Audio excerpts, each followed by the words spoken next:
nosotros precisamente hemos visto una división natural de los atributos. Vimos los atributos que describen el ser de Dios, como se los he mencionado, los atributos mentales, y el día de hoy vamos a ver la primera clase de los atributos morales, porque nos van a llevar dos clases en ver los atributos morales de Dios. Y vamos a ver la primera parte. Ahora, como les he dicho en las clases anteriores, nos hemos esforzado en que no solamente hablamos de qué se trata el atributo como tal de Dios, sino que también estamos dando una manera práctica de ponerlo por obra, ya que son atributos comunicables. Dios nos comunica más y estamos en la posibilidad de emularlos, de imitarlos. Entonces, de eso se trata la clase. Ahora, vamos a mencionar cómo esos atributos morales están distribuidos en estas dos clases. El día de hoy vamos a ver la primera parte, que es su bondad, su amor, su misericordia, su gracia y su paciencia. Si se dan cuenta, son varios, entonces ojalá el Señor nos ayude, nos rinda en la clase y también tengamos tiempo para las preguntas. Y la próxima semana, Dios mediante, vamos a ver la segunda parte de estos atributos morales y vamos a ver la santidad, su justicia o rectitud, su celo y su ira. Entonces, esto va a estar impresionante, mis hermanos. No podemos perdernos ninguna de estas clases. Pero bueno, ya entrando en materia, vamos a entrar el día de hoy a ver de los atributos morales de Dios, su bondad, su amor, su misericordia, su gracia y su paciencia. Vamos a dividir esta clase precisamente en tres partes. Vamos a ver primero la bondad de Dios, que Dios es bueno. Luego vamos a ver el amor de Dios, Dios es amor. Y luego una tercera parte va a ser que vamos a ver en conjunto la misericordia, la gracia y la paciencia, porque nos vamos a dar cuenta que en los textos bíblicos donde siempre se habla de la una, se habla de la otra, es decir, misericordia, gracia y paciencia. Textos como por ejemplo, Dios es grande en misericordia y lento para la ira. Ahí se está dando cuenta uno de que se habla de su misericordia, de su gracia y de su paciencia. Entonces vamos a dividir en tres partes esta clase y precisamente el día de hoy, la primera parte es esta. Dios es bueno. La bondad de Dios. La definición nos dice que la bondad de Dios quiere decir que Dios es la norma suprema de lo que es bueno y que todo lo que Dios es y hace es digno de aprobación. Ahora, esta definición, es decir, la palabra bueno, se puede entender como digno de aprobación. Ahora, hay que hacer esta aclaración porque a veces nosotros tenemos una idea incorrecta de lo que significa la palabra bueno. Esta definición, bueno, se debe entender como digno de aprobación. Pero esto nos lleva entonces a la siguiente pregunta. ¿Aprobación de quién? Todo lo que es digno de aprobación. Pero bueno, ¿aprobación de quién? Nosotros no somos libres para decidir por nosotros mismos lo que es digno de aprobación y lo que no es digno de aprobación. ¿Y por qué? Porque nosotros no somos libres. Realmente no somos libres. Antes de nacer de nuevo, somos esclavos del pecado. Y luego de haber nacido de nuevo, somos siervos del Señor Jesucristo. Entonces, quien aprueba lo que es bueno es Dios. Dios es por consiguiente, es por excelencia la norma suprema del bien. La norma suprema del bien. Y hay un texto que se nos viene a la cabeza cuando hablamos esto de la bondad de Dios, y es cuando se habla del joven rico. Hay varios de los evangelios que nos hablan acerca del joven rico. Escogí Lucas, Lucas capítulo 18, verso 19. Cuando se encuentra el joven rico con el Señor Jesús, le dice, maestro bueno, ¿qué tengo que hacer para heredar la vida eterna? Y lo que le responde el Señor Jesús es esto. Jesús le dijo, ¿por qué me llamas bueno? Ninguno hay bueno sino solo Dios. Esto lo podemos comparar con Romanos 3, donde habla de que no hay justo, no hay ni siquiera uno, no hay quien haga lo bueno, no hay quien se interese por Dios, todos a una se han apartado, a una se han envanecido. Entonces, podemos comparar estos dos textos y muestran a Dios como el único de suprema bondad. Algunos leen ese texto y lo malinterpretan y dicen que ahí el Señor Jesús estaba ratificando que él no era Dios, y eso es un completo desconocimiento del texto. Porque el texto cuando él le dice, Jesús le responde, ¿por qué me llamas bueno? Ninguno hay bueno sino solo Dios. Lo que el Señor Jesús le está tratando de decir al joven rico es, ¿entiendes a quién te acercas? ¿Entiendes a quién te acercas? Porque luego el joven le va a decir que toda la ley de Dios la ha cumplido desde su juventud. Y el Señor en su omnisciencia le va a decir, una cosa te hace falta. Y es la que a él le queda grande dejar y finalmente pues no consagra su vida a Dios, demostrando que no había nacido de nuevo y que era incapaz de soltar algo a lo que seguía siendo esclavo y siervo, que era a la codicia. Entonces aquí lo interesante es que el mismo Señor Jesús está declarando que el único que es bueno, el único que puede exhibir el atributo de bondad plena, perfecta, absoluta, es Dios. Ahora, Jesús, siendo Dios, es bueno.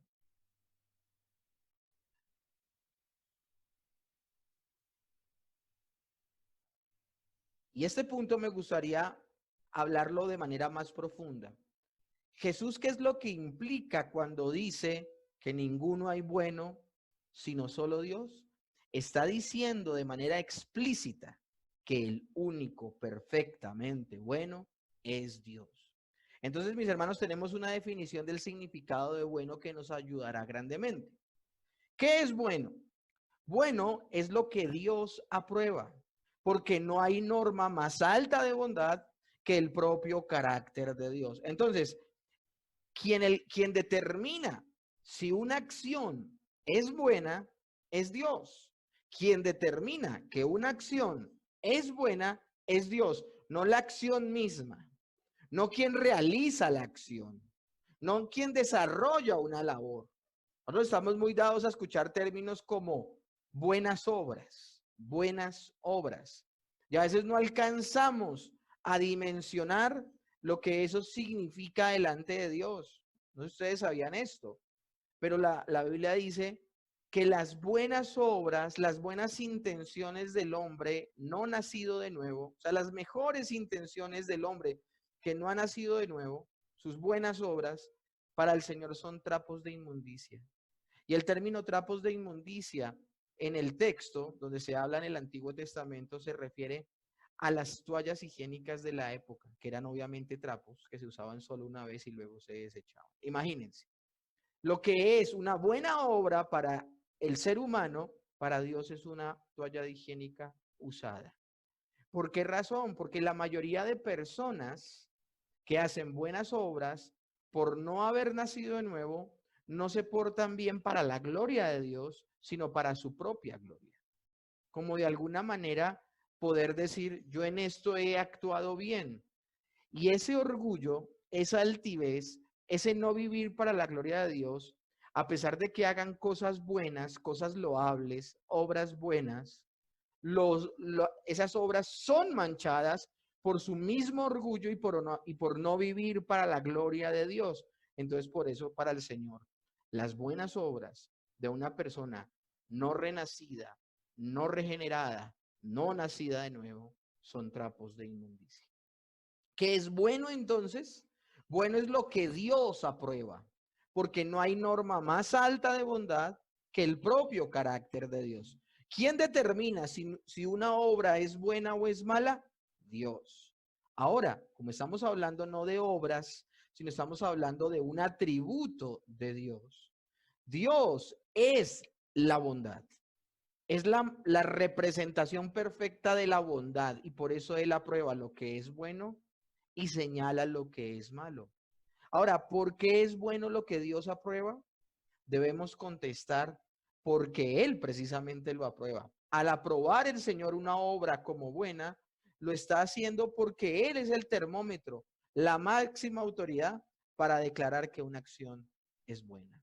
Ahora, todo lo que Dios es y hace es digno de aprobación. Y esto, mis hermanos, es una declaración profunda. Todo lo que Dios es y hace es digno de aprobación.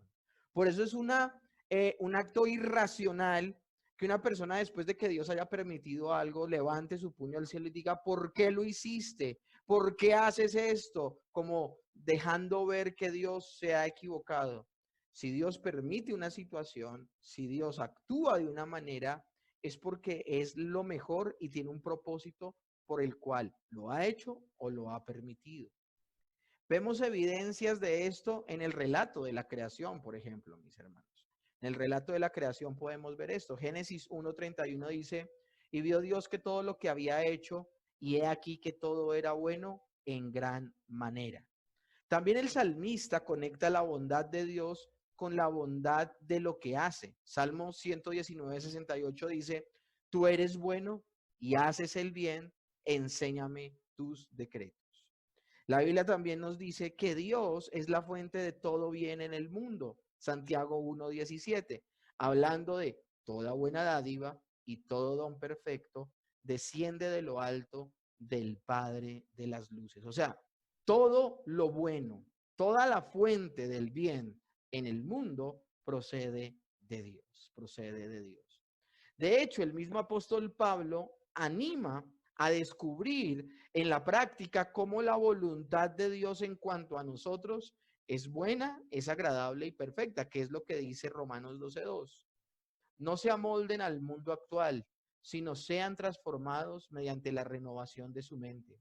Así podrán comprobar cuál es la buena voluntad de Dios, agradable y perfecta. Ahora, esa transformación, mis hermanos, no se lleva a cabo porque yo hago un acto profundo de introspección, de meditación y de análisis de quién es Dios y uno dice, oh, Dios es bueno. No, mi mente es transformada porque yo renuevo mis pensamientos a través de la lectura de la palabra.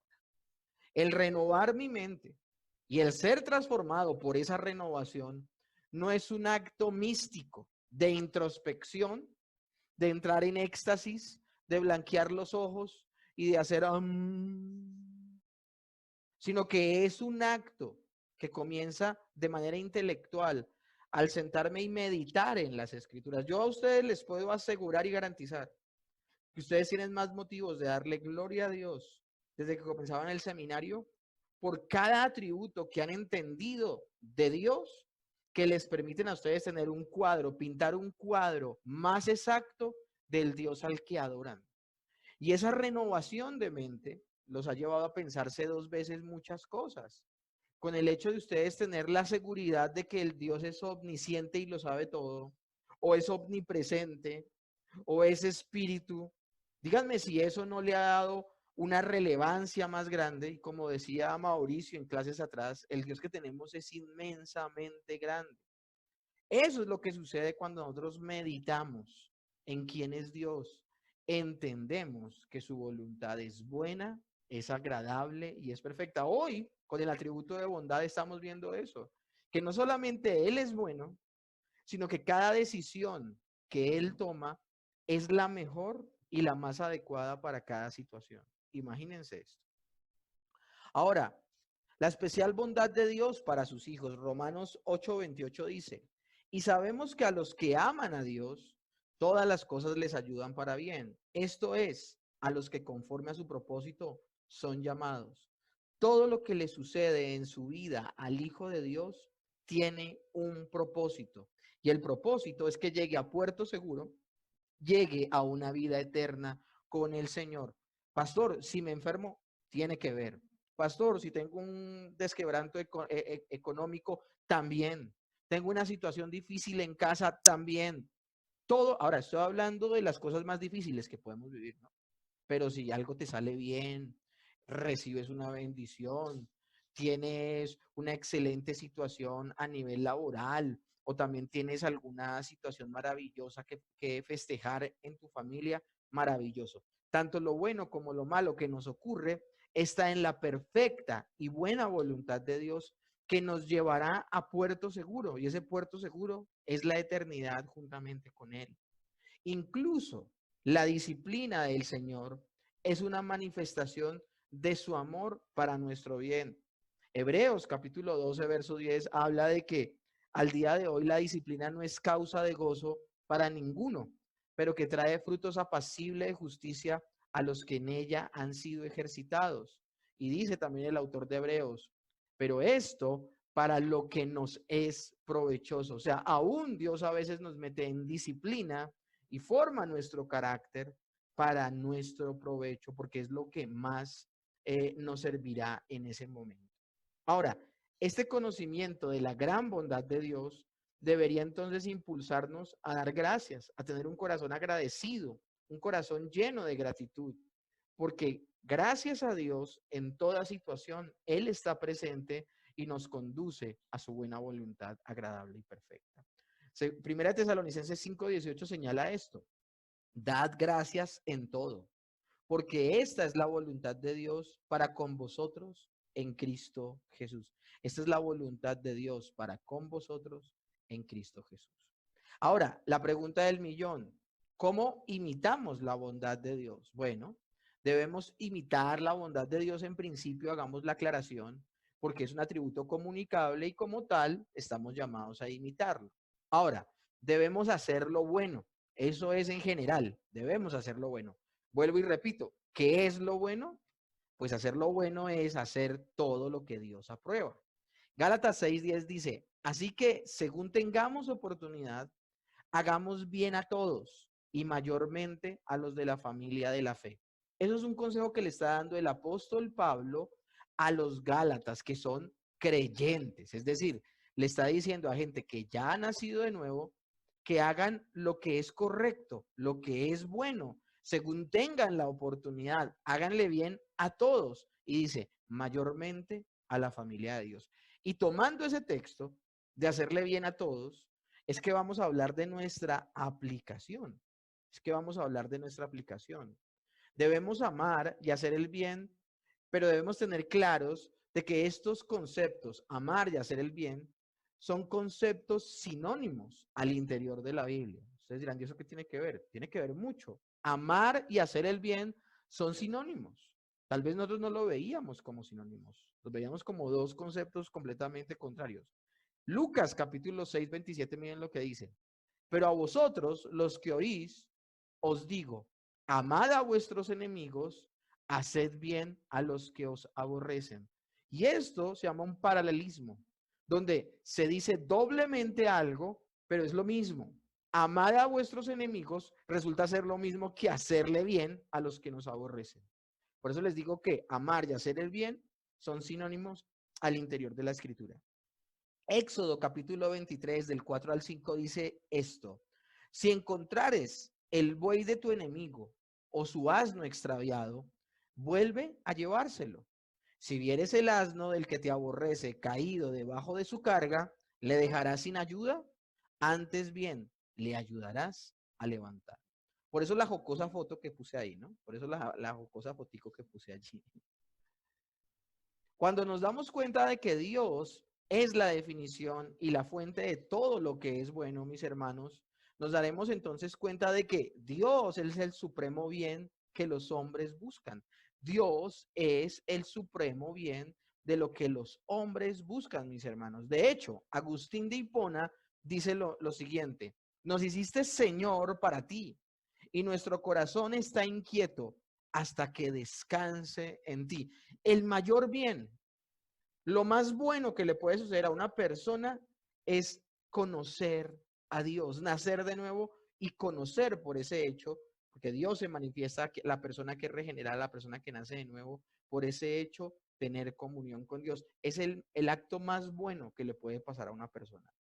Y por eso el salmista dice en el capítulo 73 del libro: ¿a quién tengo yo en los cielos sino a ti? Y fuera de ti, nada deseo en la tierra.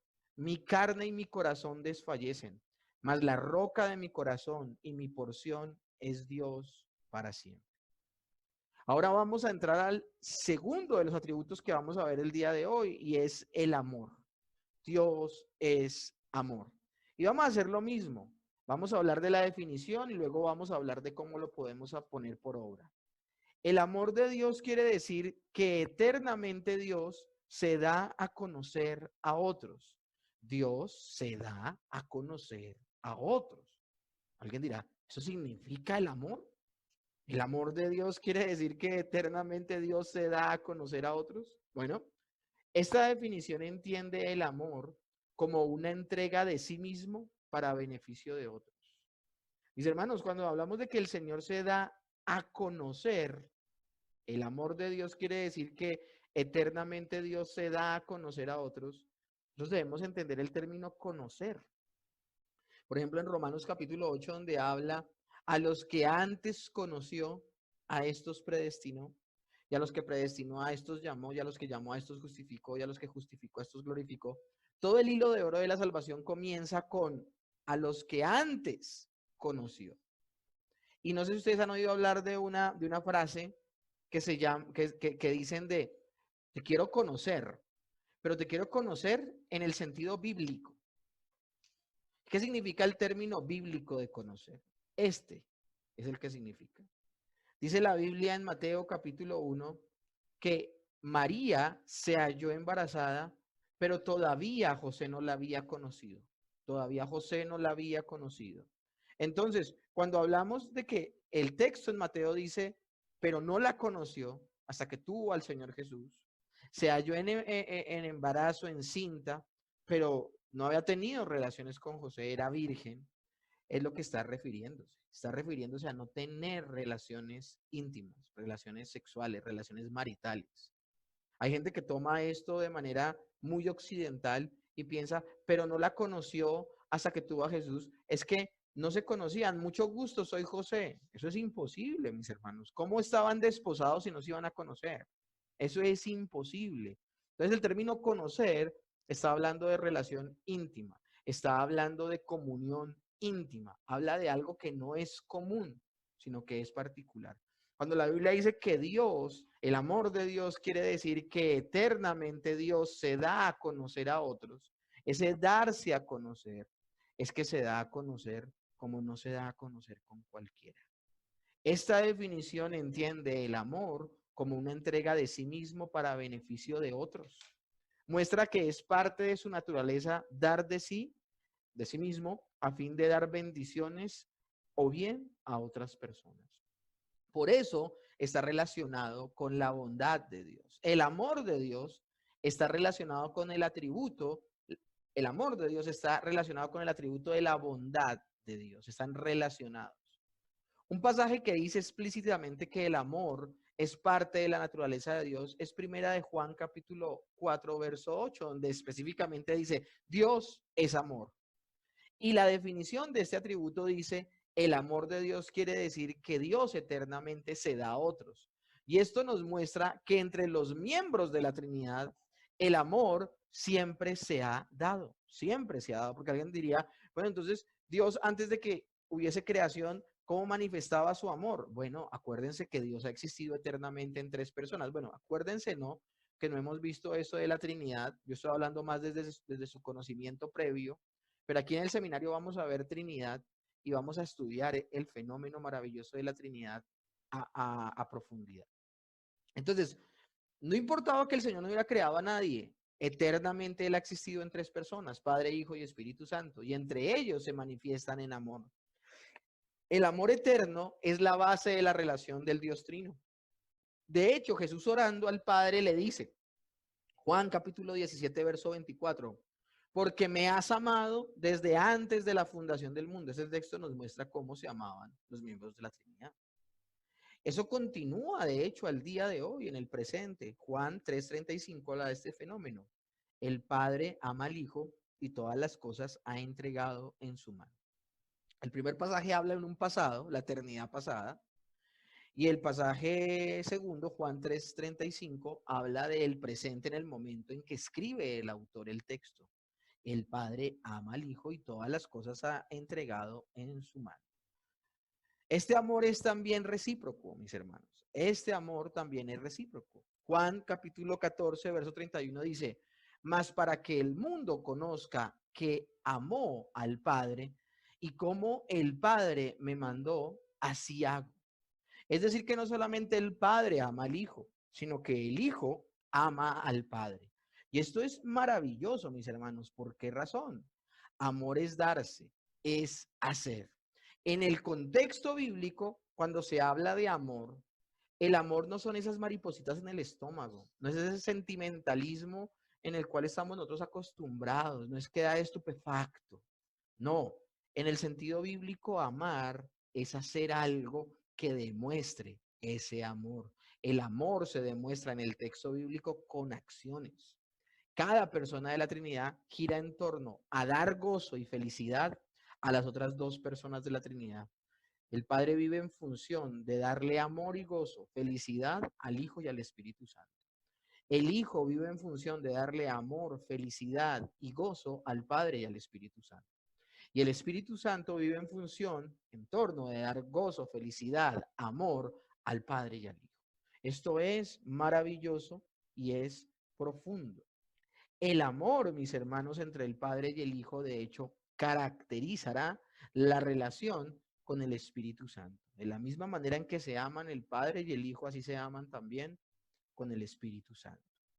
Esta entrega de sí mismo se caracteriza a la Trinidad, haya una clara expresión en las relaciones de Dios con los suyos. Primera de Juan capítulo 4, verso 10 dice, en esto consiste el amor, no en que nosotros hayamos amado a Dios, sino en que Él nos amó a nosotros, quien envió a su Hijo en propiciación por nuestros pecados. Imagínense que el Padre envía al Hijo, nos amó antes de que nosotros lo amáramos, Él nos amó. O sea, el amor de Dios no es una reacción a que nosotros le hayamos amado. No, acuérdense que nos llamó cuando estábamos muertos en nuestros delitos y pecados. Lo tremendo del asunto es que Él decidió amarnos.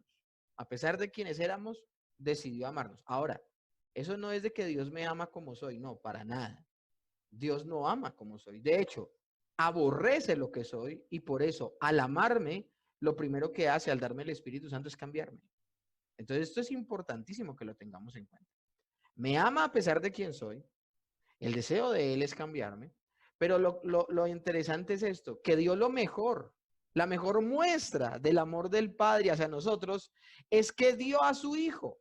Y dio a su Hijo para que a través del Hijo, a través de que cayera la ira de Dios sobre el Hijo, a través de que el Hijo pagara el precio de nuestro pecado, nosotros estuviésemos en una situación propicia para que podamos clamar a Dios, Abba Padre, para que el Padre nos pueda amar. Esto es maravilloso. O sea que en la mente de Dios no existe amar sin hacer algo al respecto. En el texto anterior, Juan define lo que es el amor, un darse, no como respuesta a algo que hiciéramos, sino como una decisión de darse, el puro afecto de su voluntad. Y esto se refleja en un hacer.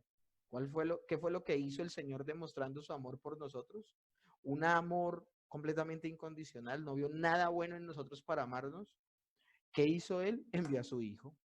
Romanos 5:8 dice, mas Dios muestra su amor para con nosotros, en que aún siendo pecadores, Cristo murió por nosotros. Es la naturaleza de Dios actuar de esa manera que les he mencionado, hacia los que ha decidido amar, y continuará actuando de esa manera hacia nosotros por toda la eternidad. Él no cambiará esa forma de actuar para con nosotros. Ahora, la pregunta del millón es, ¿cómo imitamos a Dios en este atributo del amor? Bueno, de tres maneras. La primera, amando a Dios. ¿Y cómo amamos a Dios? ¿Cómo podemos darnos a Él? Ya entendiendo el idioma que se habla en las Escrituras, de que amor no es sentir maripositas en el estómago y extasiarse y decir, es que, ¿cómo yo amo a Dios y suspirar? No.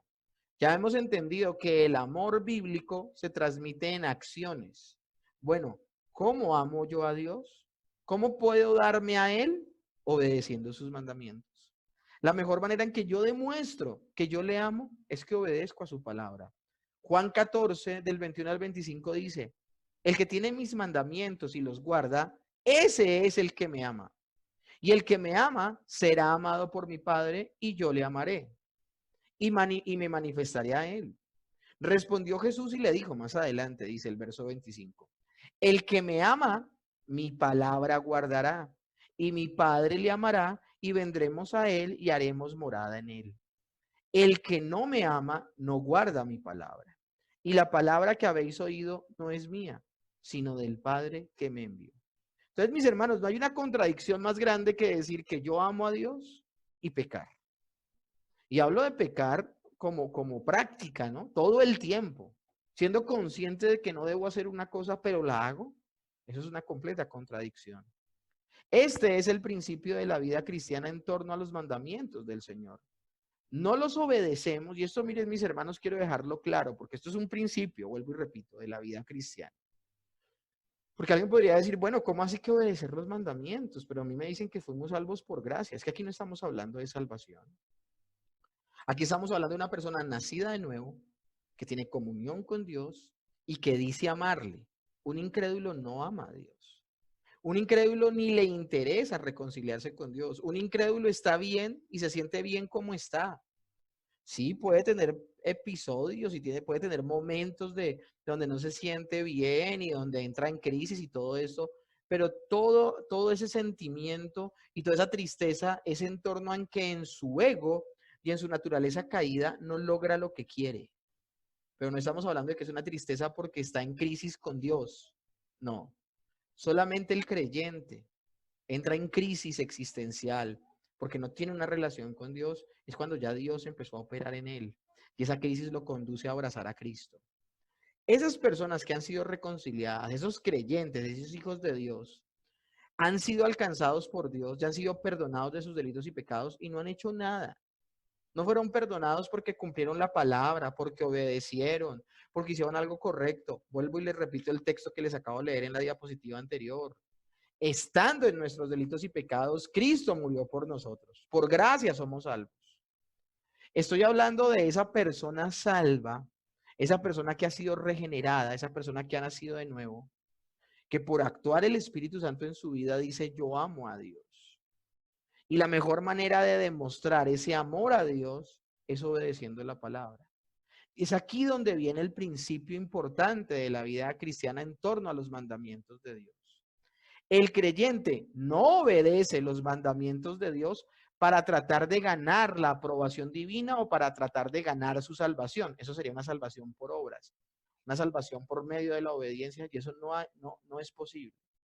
Ahora, cuando hablamos de la relación del creyente con los mandamientos, estoy hablando de que el creyente obedece los mandamientos, no como un deseo de alcanzar la salvación porque ya la tiene, sino como una muestra o una expresión del amor de Dios, del amor que tiene el creyente hacia Dios.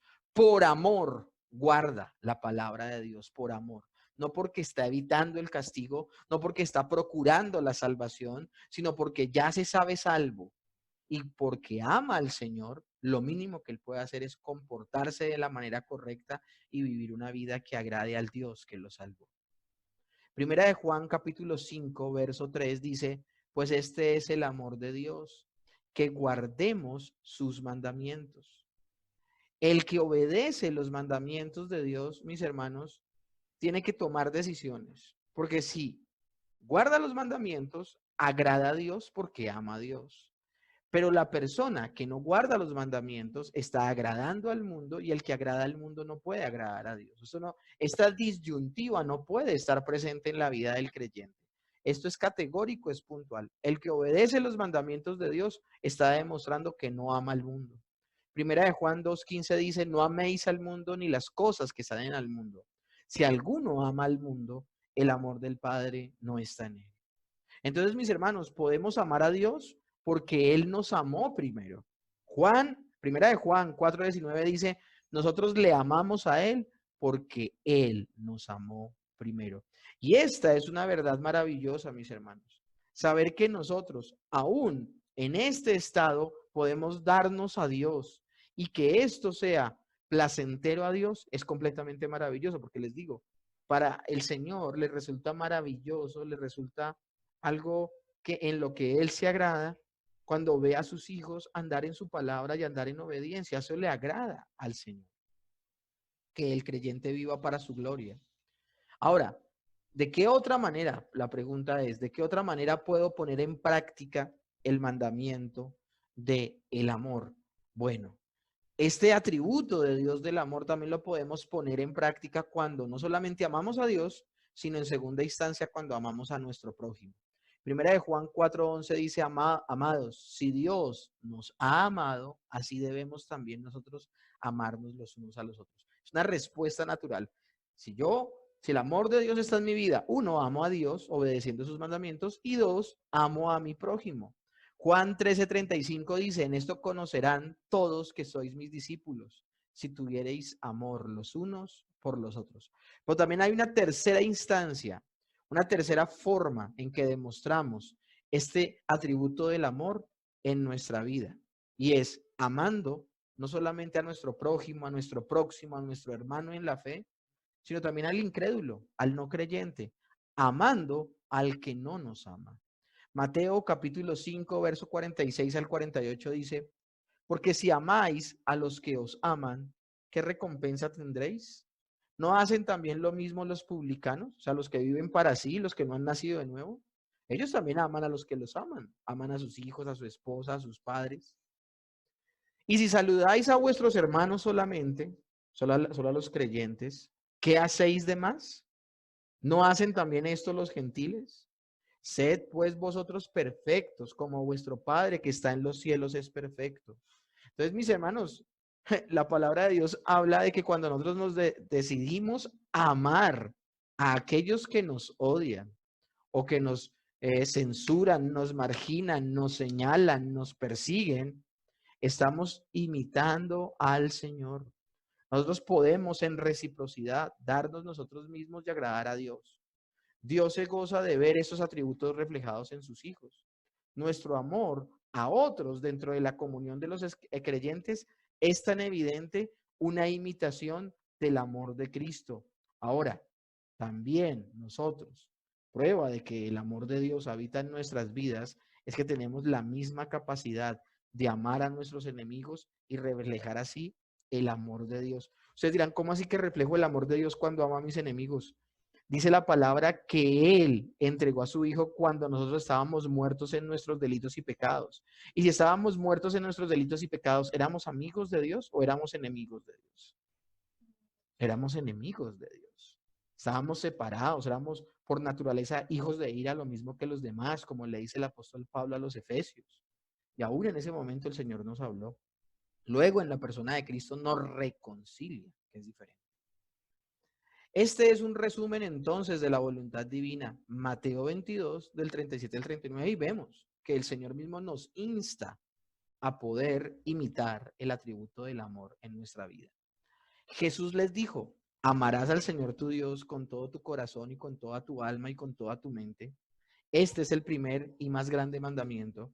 Y el segundo es semejante, amarás a tu prójimo como a ti mismo. De hecho, ese es el resumen de los 10 mandamientos, mis hermanos. Alguien dice que este es un mandamiento más. No, este es el resumen. Esta es la parte, la forma simplificada del Señor Jesús de hablar de los 10 mandamientos.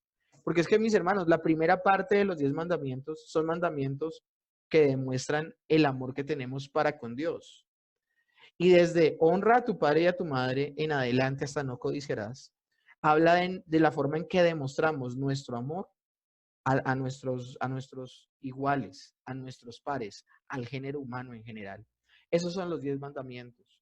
Cómo me comporto y me relaciono correctamente con Dios y cómo me relaciono correctamente con los demás. Y la manera correcta de relacionarme con Dios y con los demás es amarlos, es amarlos. Ama a Dios con toda tu mente, con todo tu corazón, con todas tus fuerzas y a tu prójimo como a ti mismo. Es el resumen de los 10 mandamientos.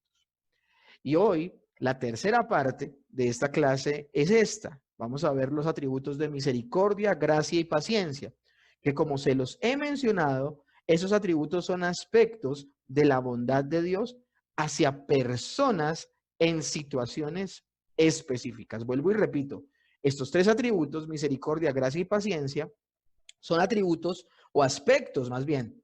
Estos atributos son aspectos de la bondad de Dios hacia personas en situaciones específicas.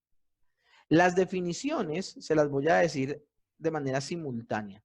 Las definiciones que aquí podemos mostrar de estos atributos como ejemplos especiales de la bondad de Dios cuando los usa para beneficio de clases específicas de personas son los siguientes. Misericordia es la bondad de Dios hacia los que se hallan en aflicción. La misericordia es la bondad de Dios hacia los que se hallan en aflicción. ¿Qué es la gracia? La gracia es la bondad de Dios hacia los que solo merecen castigo. Hacia los que solo merecen castigo. Y paciencia es la bondad hacia los que continúan pecando en un periodo de tiempo. Escuchen, eso es tan interesante. Misericordia es la bondad de Dios hacia los que se hallan en aflicción. Gracia es la bondad de Dios hacia los que solo merecen castigo. Y paciencia es la bondad hacia los que continúan pecando por un periodo de tiempo. Alguna vez yo le escuchaba a David Ormachea hablar de tres definiciones. En este caso era justicia, gracia y misericordia. La justicia la vamos a ver dentro de 8 días, cuando veamos los otros atributos morales de Dios. Pero me llama la atención nombrarte como lo decía David Ormachea en su momento acerca de estos, porque parece un trabalenguas. ¿Cómo definir esos tres atributos de Dios? Justicia, gracia y misericordia. Justicia, Dios me da lo que merezco. Dios me da lo que merezco. Ahora, aquí entra en acción la paciencia, porque la paciencia es la bondad de Dios hacia los que continúan pecando por un periodo de tiempo, pero el Señor les tiene paciencia para ver si se arrepienten. Cuando se colme la paciencia del Señor y ya no va a ser misericordia lo que el Señor va a tener con ellos, sino va a tener justicia, porque le dará lo que merecen a esas personas en pecado. Justicia entonces es Dios me da lo que yo merezco. Misericordia es que Dios no me da, misericordia es que Dios no me da lo que merezco. Escuchen bien esto. Justicia, Dios me da lo que merezco. Misericordia, Dios no me da lo que merezco. Y la gracia, Dios me da lo que no merezco. Por eso es que me gustaba tanto ese trabalenguas de David Ormachea, maestro de la palabra chileno maravilloso.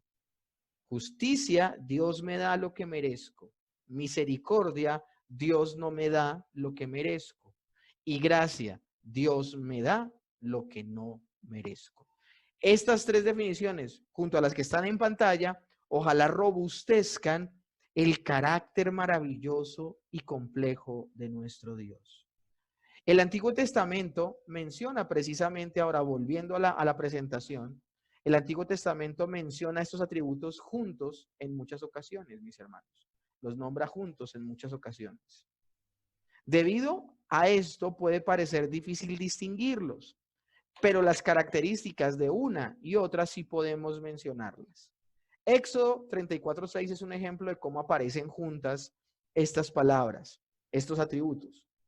Y pasando Jehová por delante de él, proclamó: Jehová, Jehová, fuerte, misericordioso y piadoso, tardo para la ira y grande en misericordia y verdad. Alguien podría decir, pero solo aparecen aquí la misericordia, no más. No, también aparece la paciencia, porque cuando dice que es piadoso, tardo para la ira, acuérdense que la definición de paciencia es que Dios no castiga a las personas que están pecando continuamente por un tiempo. Eso es tardo para la ira.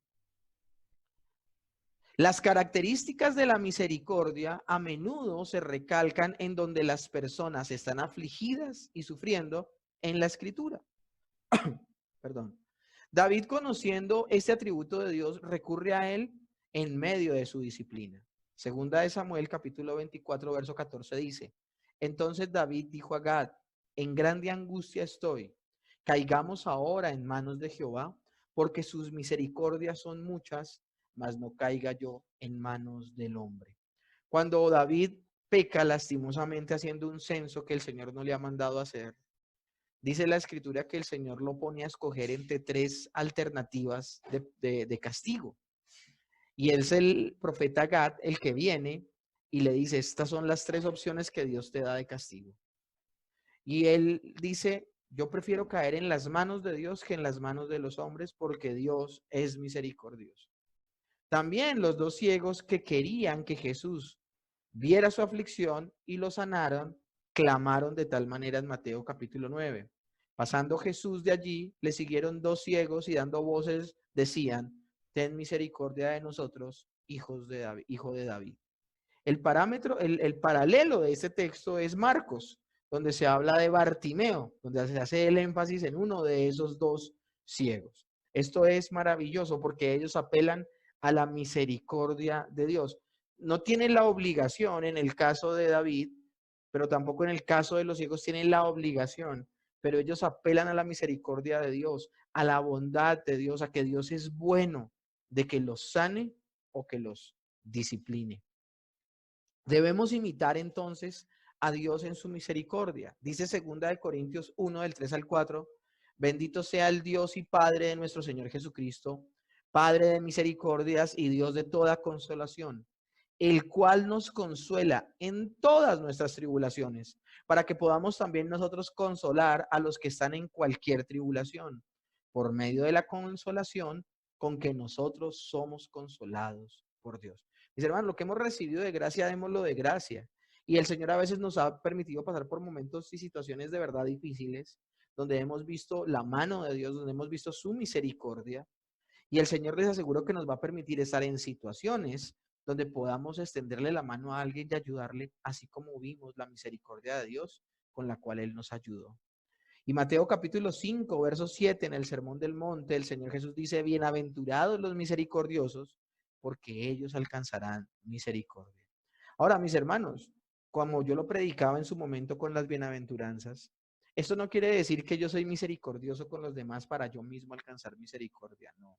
Así no obra un creyente, un verdadero creyente.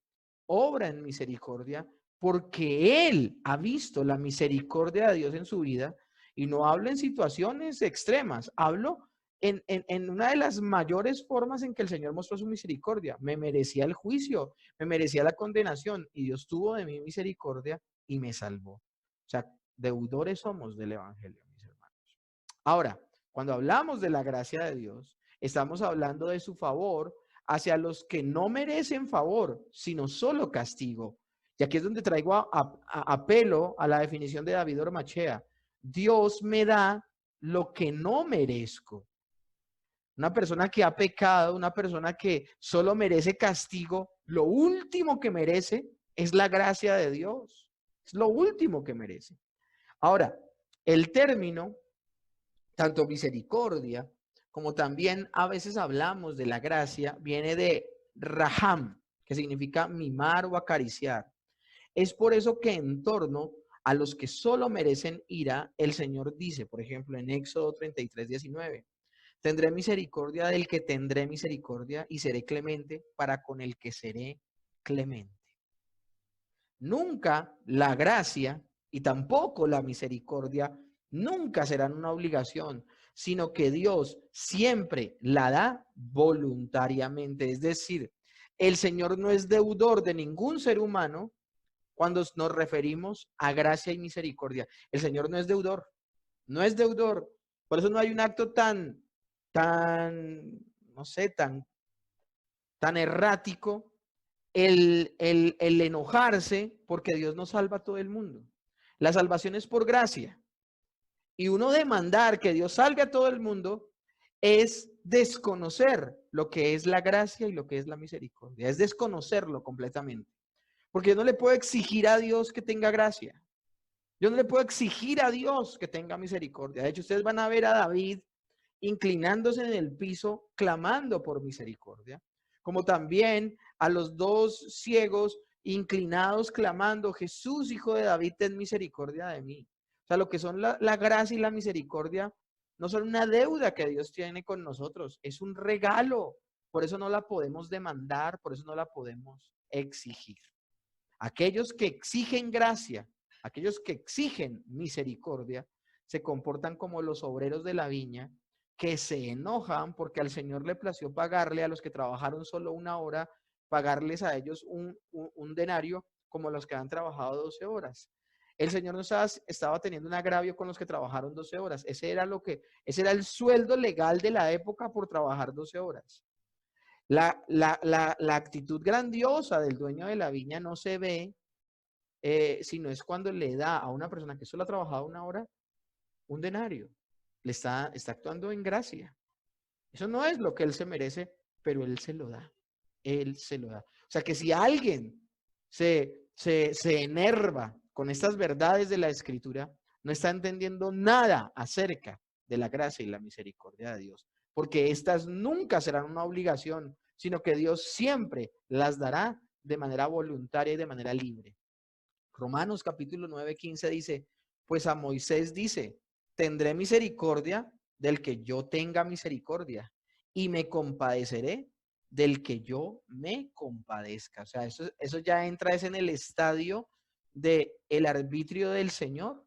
Es Dios el que decide a quién se la prodiga y a quién no. Ahora, sin embargo, vemos que Dios regularmente obra con gracia hacia su pueblo. Salmo 119, 132 dice, mírame y ten misericordia de mí, como acostumbras con los que aman tu nombre. Es más, Pedro llama a Dios de esta manera en su carta. Primera de Pedro, capítulo 5, verso 10. Mas el Dios de toda gracia, que nos llamó a su gloria eterna en Jesucristo, después de que hayáis padecido un poco de tiempo, él mismo os perfeccione, afirme, fortalezca y establezca. El Dios de gracia. Qué apelativo tan maravilloso el que le da el apóstol. La gracia de Dios entonces se ve reflejada frecuentemente en los escritos de Pablo, principalmente mostrando la distinción entre la salvación por gracia y el falso concepto de la salvación por obras. Miren lo que dice Romanos 3, 23 al 24.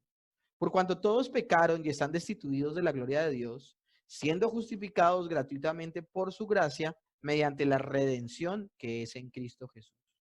Entonces nosotros vemos con estos textos tan maravillosos y tan objetivos que hablan acerca de este fenómeno que es la gracia, que es la misericordia de Dios.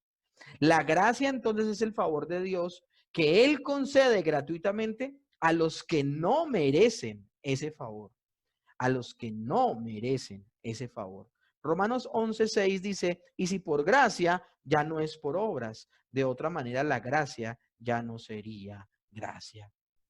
Entonces, si la gracia, escúchenme bien, si la gracia es inmerecida, entonces solo hay una actitud humana apropiada para recibir esa gracia, y es la fe. Y aquí es donde sí entendemos perfectamente lo que significa el término fe en la escritura. En esta época donde se ha dañado y se ha tergiversado tanto ese término como es el de la fe, la única manera, si la misericordia, si la gracia son atributos que el Señor prodiga y derrama sobre las personas por su buena voluntad, por eso es que están ligados a la bondad de Dios, por la buena voluntad de Dios es que Él prodiga su gracia y su misericordia de manera libre, espontánea, es un regalo, no es una obligación, no es una deuda que tenga con el género humano. Como no depende del hombre, como no depende del que quiera ni del que corre, sino de Dios que tiene misericordia, ¿cómo es la única manera de recibir la gracia y la misericordia de Dios? A través de la fe, a través de la fe. ¿Y qué es la fe? La fe es la dependencia completa y absoluta de un ser que reconoce que no se puede salvar a sí mismo y que tiene que depender de otro, es decir, de Dios. Romanos capítulo 4, verso 16, por tanto, es por fe, para que sea por gracia, a fin de que la promesa sea firme para toda su descendencia. Alguien puede decir, pero es que el acto de creer ya es una obra. Y si yo creo, estoy obrando. Y mis hermanos, eso sería una completa contradicción. ¿Saben quién dice eso? Eso lo dicen las personas que ven la fe como ese concepto, desde esa sensación que tienes dentro de que todo va a salir bien y como que la fe es tuya. Esas personas que dicen que uno nace con una medida de fe y entonces uno tiene la capacidad de creer a Dios sin que Dios actúe en uno. Y eso para nada es bíblico. Todas las personas nacieron muertas en sus delitos y pecados y no tienen fe como un granito de mostaza. No tienen nada de fe dentro. Nada. Cuando el Señor le dice a sus discípulos, si ustedes tuviesen fe como un granito de mostaza, Él les estaba hablando a sus discípulos, a personas en las que Él ya ha actuado, ya les ha dado vida eterna y por esa razón pueden tener fe. Pero una persona que está en su estado natural, que no ha nacido de nuevo, que es una incrédula, no tiene fe, no tiene la capacidad de depender de Dios completa y absolutamente, que es lo que significa la fe. Pero una persona en la que ha actuado Dios, es una persona que sí entiende su estado pecaminoso, entiende que no tiene nada para agradar a Dios y que la única manera de que Dios le bote alguito de bondad es que tenga misericordia y gracia de Él, porque en Él no hay nada loable, no hay nada aplaudible, no hay nada correcto, no hay una condición para que el Señor lo vea y diga tan lindo. Entonces tiene que solo apelar a su gracia y a su misericordia. ¿Por qué? Por la fe, por la fe. No depender de nuestros méritos, sino de los méritos de otro, es lo que significa realmente, bíblicamente, el término fe. No depender de nuestros méritos, sino de los méritos de otro. La fe, entonces, mis hermanos, es la única actitud humana que es opuesta a depender a uno mismo. Imagínense eso.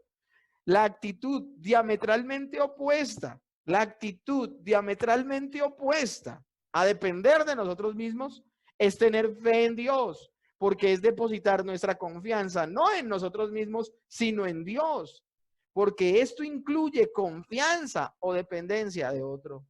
Si el favor de Dios va a venirnos sin nuestro propio mérito, debe venir cuando dependemos no de nosotros, no de nuestro mérito, sino que dependemos de los méritos de otro, de los méritos de Dios, de los méritos de nuestro Señor Jesucristo. Así es que precisamente actúa la fe en nuestras vidas. En el Nuevo Testamento y especialmente el apóstol Pablo se puede ver en sus escritos no solo el perdón de pecados, sino también toda la vida cristiana como resultado de la continua concesión divina de su gracia.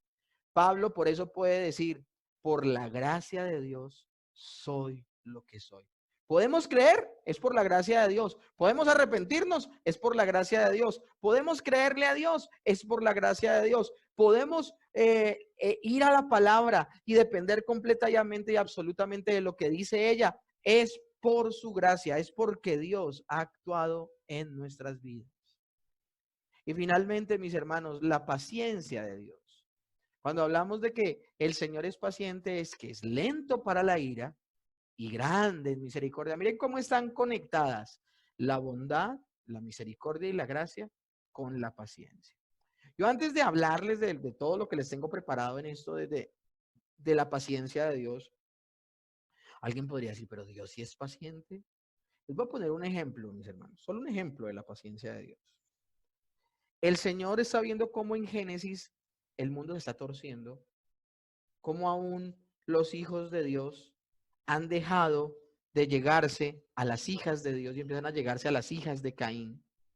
Y empieza a haber apostasía y empieza a ver todo esto y se contamina aún la descendencia de Seth, que es lo que, por la razón que viene, de Sem, perdón, que es por lo que viene el diluvio universal.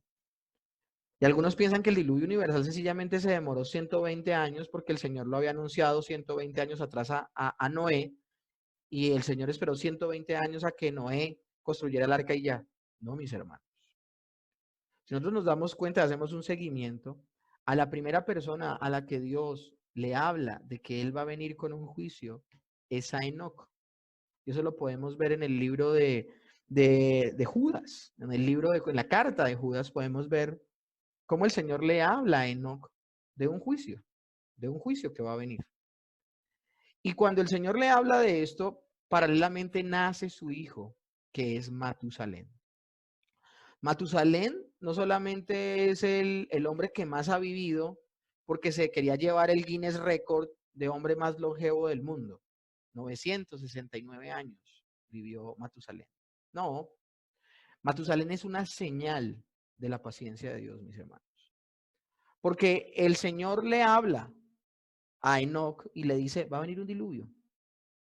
Y esto sucede cuando nace Matusalén. ¿Y saben cuándo viene el diluvio? Cuando muere Matusalén. 969 años. Dios no retarda su promesa, según algunos la tienen por tardanza, sino que es paciente para con todos, no queriendo que ninguno se pierda, sino que todos procedan al arrepentimiento. Ahora me llama la atención el texto que precede ese texto que les acabo de decir de Pedro. Y el texto que lo precede es, para el Señor un día son 1000 años y 1000 años como un día. El Señor esperó casi 1000 años para que la gente se arrepintiera, para que se volviera a Él. Y solo 8 en los cuales Él actuó fueron los que entraron en el arca.